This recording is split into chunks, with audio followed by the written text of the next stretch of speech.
Here is the central vacuum cleaner motor. Notice the size. It is large, and that's why it has increased suction power from the normal, everyday, mobile vacuum cleaner.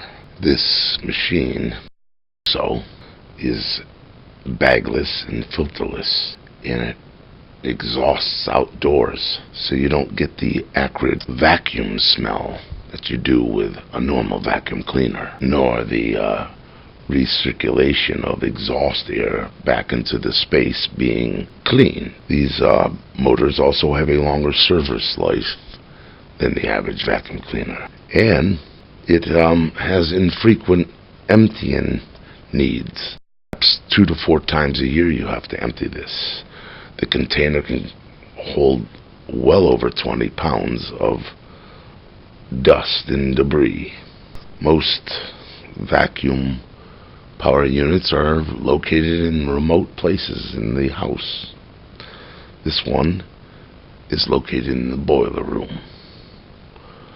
And the PVC tubing that feeds it runs through the walls and floors at inlets on each floor, 2 to 4 inlets on average. This house has 2 inlets per floor.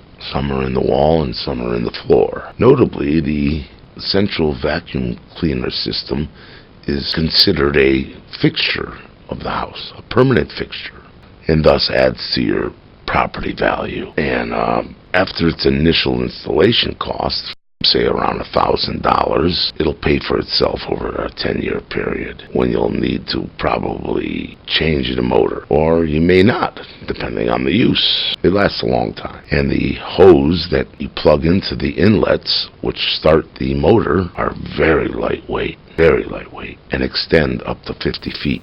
And these lightweight hoses are easy to store, hung in a closet, and there's a reduction of damage to furniture and walls, because you're not lugging around the engine with the hose.